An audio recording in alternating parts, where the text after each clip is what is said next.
Good morning students. आज हम लोग स्टैंडर्ड 7 का एक हिस्ट्री का एक चैप्टर है न्यू किंग्स एंड किंगडम। इससे क्वेश्चन आंसर्स को समझने की कोशिश करेंगे। चलिए शुरू करते हैं।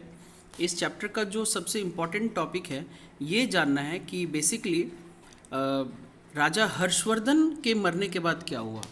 आप लोग को बता दो फिर से, थोड़ा सा इंट्रोडक्शन ऑफ दिस चैप्टर है कि हमारे जो भारत के जो अंतिम हिंदू राजा थे वो राजा हर्षवर्धन थे।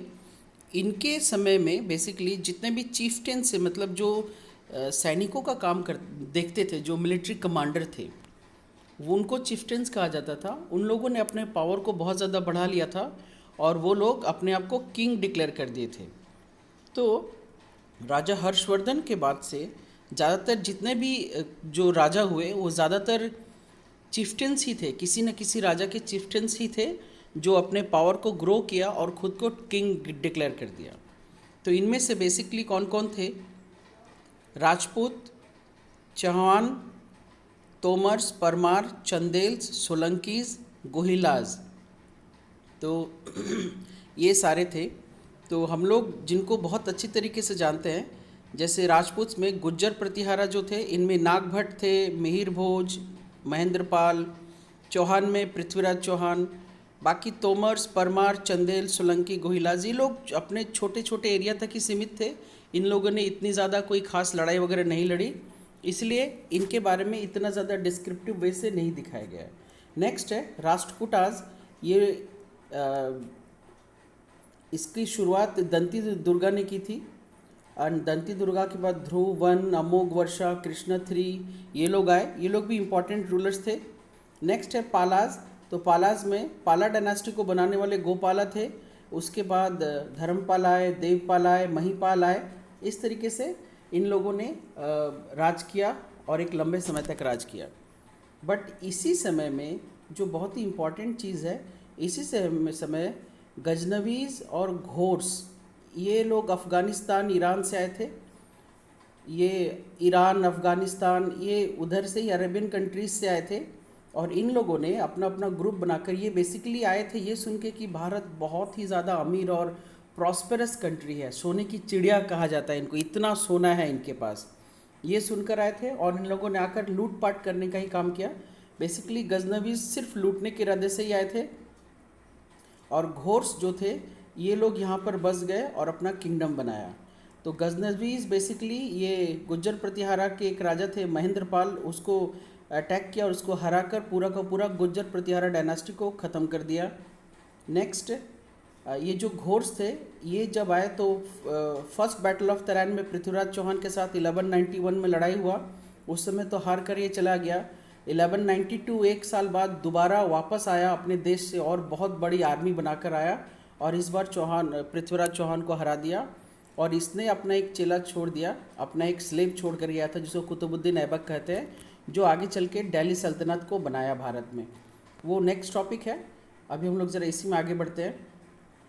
स्टार्ट करते हैं ऑब्जेक्टिव क्वेश्चन से, जो करेक्ट आंसर वाला है कि the capital of Harshavardhan empire was, correct answer will be Kannauj. आप लोग ज़रा ठीक से इस ड्राइंग को देखो, इस फिगर को देखो। कन्नौज किस टाइप का है? कन्नौज बेसिकली ये है कन्नौज। और ये कौन सा एरिया है? गंगा यमुना रिवर का डुआब वाला एरिया है। मतलब ये जो एरिया है इतना ज़्यादा फर्टाइल है, बहुत ज़्यादा फर्टाइल एरिया है।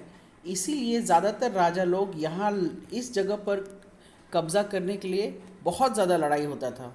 हम लोग पढ़ेंगे उसको ट्रिपार्टाइट स्ट्रगल भी कहते हैं, जिसमें राष्ट्रकूटाज, चोलाज और राष्ट्रकूटाज, गुज्जर प्रतिहारा और पालाज हमेशा लड़ते रहते थे जस्ट इसी कन्नौज पर कंट्रोल पाने के लिए। चलिए स्टार्ट करते इधर। हर्षवर्धन राजा का कैपिटल कन्नौज था and this ruler established control over Kannauj in 1836। तो वो थे मिहिर भोज। नेक्स्ट वन है the Pala dynasty was founded by, the answer will be Gopala. Coming to next again, Shahnameh was authored by, Shahnameh एक बहुत एंशियंट लिटरेचर था, किताब था, वो लिखा गया था, फिरदौसी ने लिखा था। Yes, Rajendra Chola shifted the Chola kingdom from Thanjavur to Gangaikonda Cholapuram. ये इन्होंने अपना किंगडम को शिफ्ट किया था। नेक्स्ट है fill in the blanks portion, इसमें है Nagabhata one was one of the most important rulers of the Gujjar Pratihara dynasty. Next है the event of Prithviraj Chauhan reigns were immortalized by Chauhan's court poet चांद Bardai in his Prithviraj Raso. मैं बता दूँ Prithviraj Raso Chauhan dynasty के एक बहुत ही इम्पॉर्टेंट रूलर थे और उनके बारे में जितनी भी कविता के रूप में जो उनका जो पूरा का पूरा डिस्क्रिप्शन है वो उनके एक मित्र थे जिसको हम लोग चांद बरदाई कहते हैं या चांद भी कहते हैं. मरते समय भी वो उनके साथ में थे. मोहम्मद घोरी के साथ जब लड़ाई हुआ था तब भी वो उसके साथ ही थे और ये पृथ्वीराज चौहान मरने से पहले मोहम्मद घोरी को मार कर ही गए थे. तो उन्होंने ही इसके वीर गाथा का डिस्क्रिप्शन दिया था. उस गाथा का नाम था पृथ्वीराज रासो. नेक्स्ट है the Palas were the followers of Mahayana Buddhism. Yes, Buddhism topic के ऊपर मैं एक वीडियो दूंगा आप लोग को. बुद्धिज्म लास्ट में दो भाग में बट गया, एक हिनायन बुद्धिज्म और एक महायान बुद्धिज्म. तो पालाज डायनेस्टी ने महायान बुद्धिज्म को एक्सेप्ट किया था. Next one the Rashtrakuta dynasty was founded by Dantidurga. मैंने ये पहले भी डिस्कस किया था. And in India was raided by Mahmud of Ghazni on several locations between 1001 to 1026. कई बार महमूद ऑफ गजनी ने इंडिया पर इन्वेड किया, अटैक किया और लूट कर यहाँ से चला गया.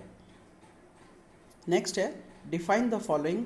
इसको जस्ट आप लोग को समझना है कि ये बेसिकली चोला किंगडम का कैसा एडमिनिस्ट्रेशन था, वो किस तरीके से एडमिनिस्ट्रेशन को चलाते थे वो है. फर्स्ट है जस्ट आप लोग ज़रा ड्राइंग को देखिए, आप लोग अच्छे से समझ में आ जाएगा. एक फिगर है, इस फिगर में समझाया गया है कि चोला किंगडम के एडमिनिस्ट्रेशन को बेसिकली किंगडम को बांटा गया था बहुत सारे प्रोविजंस में जिसको हम लोग मंडलम कहते हैं. और ये मंडलम को स्मॉलर यूनिट्स में बांटा गया जिसको वलांडू कहते हैं. एंड ये वलांडू को ग्रुप ऑफ विलेज में बांटा गया जिसको नाडू कहते हैं. एंड ये जो नाडू वाला कंडीशन है, ये नाडू को फिर दो भाग में बांटा गया जिसको ऊर कहते हैं और सभा कहते हैं. बेसिकली ऊर में ordinary citizens of that village वो लोग आते हैं एंड सभा में it was manage by the ब्राह्मण लैंडलॉर्ड्स. तो ये उस समय का वे था, एडमिनिस्ट्रेशन का वे था राजा का.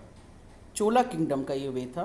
तो फर्स्ट है भुक्ति. क्या है तो bhukti were the smaller units of the kingdom was divided.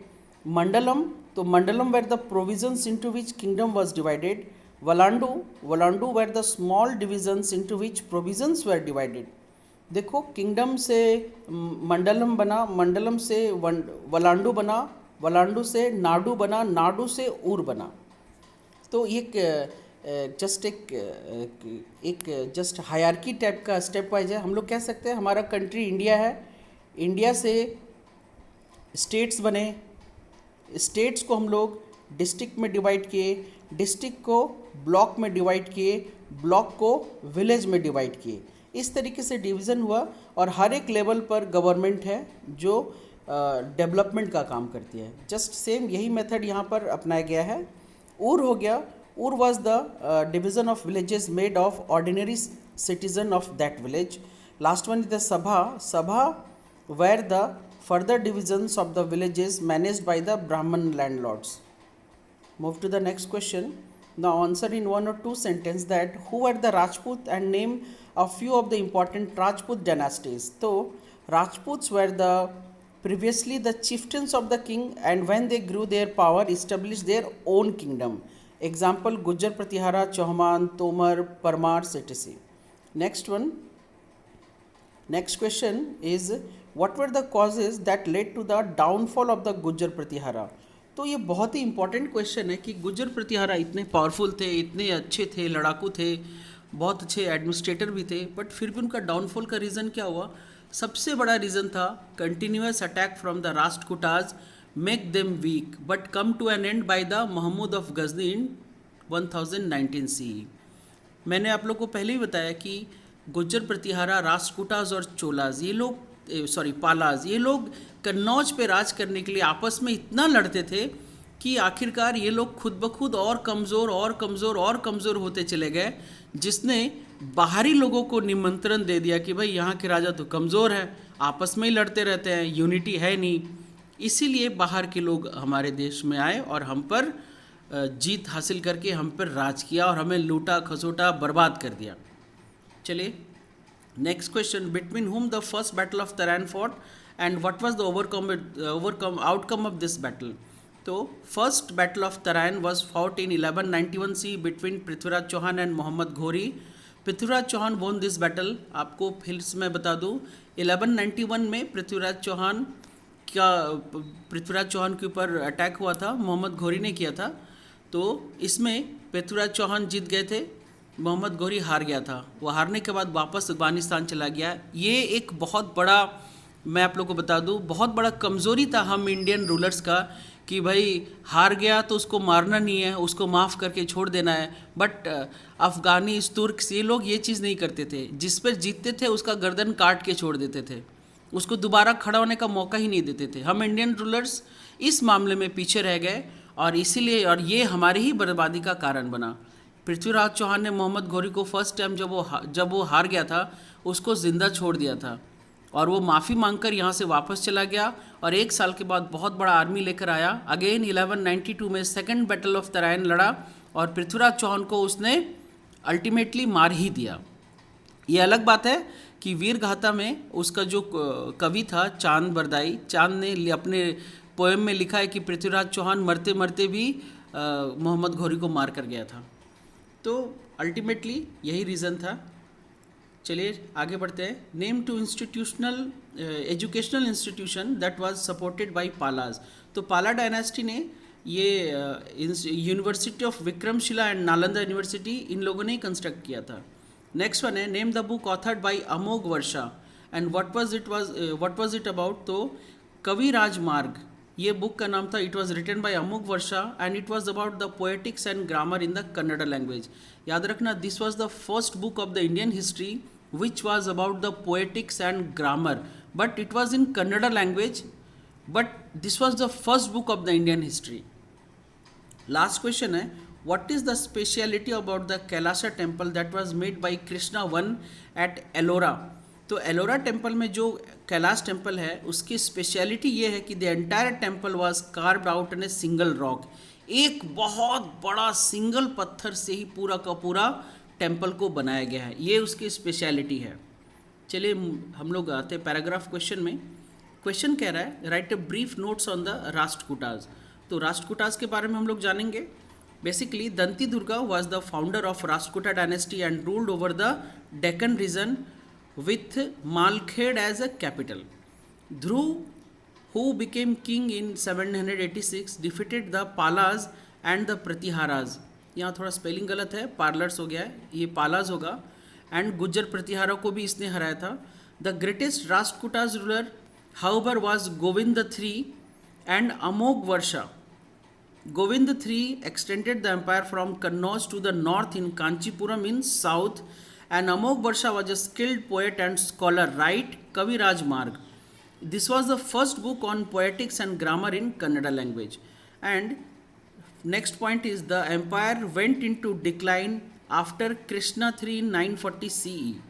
In art and architecture, Rashtrakutas made the famous rock cutout Kailasa temple at Ellora built by Krishna I. The speciality of this temple was the entire temple was carved in a single rock. Also there were many temples made, but one of the most important and famous temple वो भी है the 3-storied Jain Narayan temple at Pattadakal in Karnataka. तो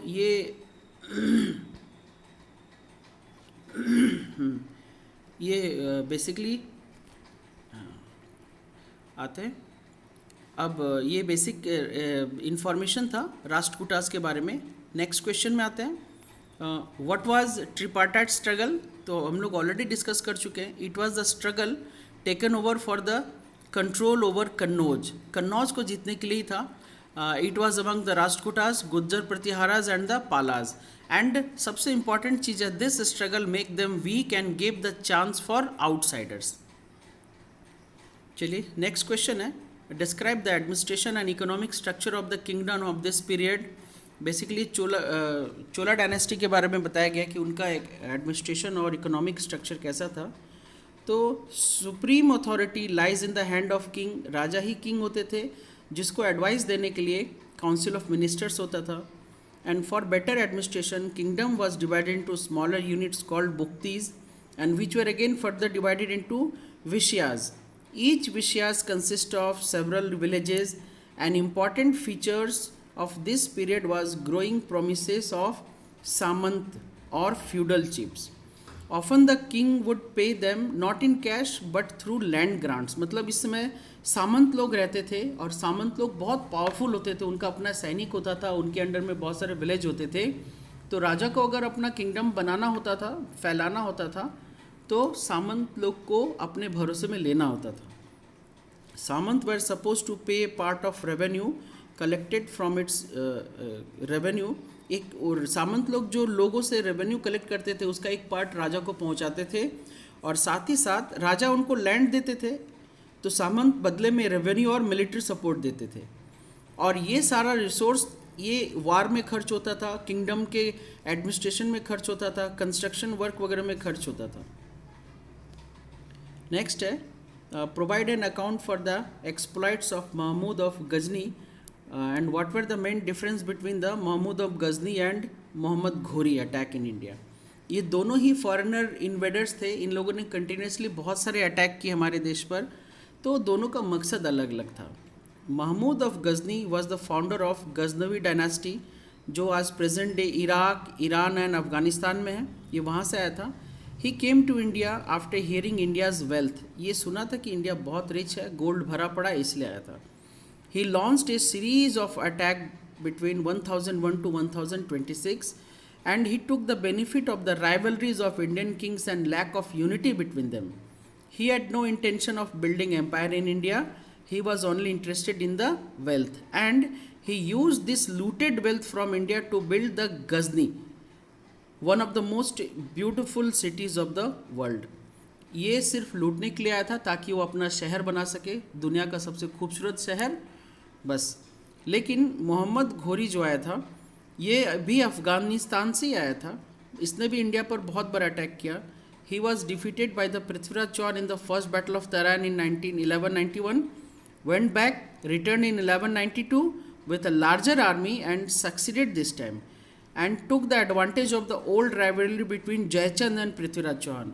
आप लोगों को बता दें, second battle of Tarain में पृथ्वीराज चौहान जब कमज़ोर हो गया था, चूँकि वो भी लड़ रहे थे किसी न किसी से, अगर उस वक्त राजा जयचंद पृथ्वीराज चौहान का साथ दे देते तो मोहम्मद घोरी कभी जीत नहीं पाता. बट पृथ्वीराज चौहान हार गया, जयचंद ने कभी उसका साथ ही नहीं दिया, और जयचंद को भी मोहम्मद घोरी का साथ देकर कोई खास फ़ायदा नहीं हुआ. अल्टीमेटली मोहम्मद घोरी पहले पृथ्वीराज चौहान को हराया, मारा, उसके बाद जयचंद को हराया और उसके राज्य पर कब्जा किया. Next in 1206 he return leaving the Indian territory in the hand of his great general Qutubuddin Aibak, और after his death Qutubuddin Aibak continue to rule in India and he found the slave dynasty and marked the beginning of the Delhi सल्तनत. तो इस तरीके से हम लोग देखें कि दिल्ली सल्तनत का शुरुआत कैसे हुआ. चलिए लास्ट क्वेश्चन में आ गए हैं. लास्ट क्वेश्चन को स्टडी करते हैं. What were the key factors that allowed the Turkic people to establish their rule in India. जाहिर सी बात है, बाहर के लोग कैसे हमारे देश में रूल इस्टेब्लिश किए. तो इसका फर्स्ट रीज़न था the fighting and disunity among the Indian rulers weakened them. Next, the Indian rulers fought in groups led by different leaders, but the Turks and Afghan soldiers stood unified under one leader. एक बहुत बड़ा कारण था, ये लड़ाई का strategy था.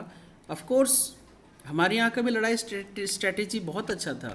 Basically ये जितने भी राजपूत किंग्स वगैरह का, बट इनके स्ट्रेटेजी के आगे उनका स्ट्रेटेजी ज़्यादा बेस्ट था, इसीलिए वो लोग जीत गए. नेक्स्ट है Turks and Afghans were having better military strategies. Next है the heavy footed elephant of the Indian army were no match for the swift horses that form the core of the Turkey army. ये हम लोग जानते हैं कि तुर्की और अफ़गानी घोड़ा ये बहुत ही बेटर, पावरफुल, स्ट्रॉन्ग और इंटेलिजेंट होते हैं, तो लड़ाई में उनका यूज़ बहुत ज़्यादा किया जाता था. हमारे इंडियन कंट्रीज़ के जो घोड़े होते थे वो इतना बेटर नहीं होते थे. क्वालिटी वाइज अगर चेक किया जाए तो उनके घोड़े ज़्यादा बेटर होते थे. तो उनके पास जो सैनिक था उसका जो यूज़ था और उनका जो प्लान पॉलिसी जो स्ट्रेटेजी था वो बहुत ज़्यादा बेटर था. Last question is illustrate how inscriptions are used to reconstruct history with specific reference to the rule of the Cholas. So, inscriptions are the valuable sources for reconstructing history because these inscriptions tells about the name of the king, area of the kingdom, types of administration, types of taxes, way of life, crops, each and everything were mentioned in the Prahastis, and these inscriptions were of mainly two types, Prahastis or plates, and they were basically documenting the land grants usually composed by the court poets of the king. तो ये सारी चीज़ें उस समय थी, तो उस पर लिखा जाता था कि आखिरकार क्या हो रहा था उस समय, क्या घटित हो रहा था, क्या जानकारी मिल रही थी. तो इसीलिए ये जो हमारे पास इंस्क्रिप्शंस थे तभी हम आज के डेट में उनके बारे में बता पा रहे हैं और इंस्क्रिप्शंस के थ्रू ही हम जानकारी दे पा रहे हैं कि उस समय कौन राजा था, उसका एडमिनिस्ट्रेशन वे क्या था और वो किस तरीके से राज कर रहा था, उसका एरिया कहाँ तक था और उसके डाउनफॉल का कारण क्या बना. तो इस तरीके से इंस्क्रिप्शंस ने हमें हेल्प किया पूरी तरीके से दोबारा उस समय के हिस्ट्री को माने एक दोबारा से तैयार करने में हेल्प किया. In this way your chapter is completed. I hope आप लोग को ये चैप्टर क्लियर हुआ होगा. चलिए क्लियर आए, अगर चैप्टर अच्छा लगा तो लाइक शेयर और सब्सक्राइब ज़रूर कीजिएगा. Thank you. जय हिंद.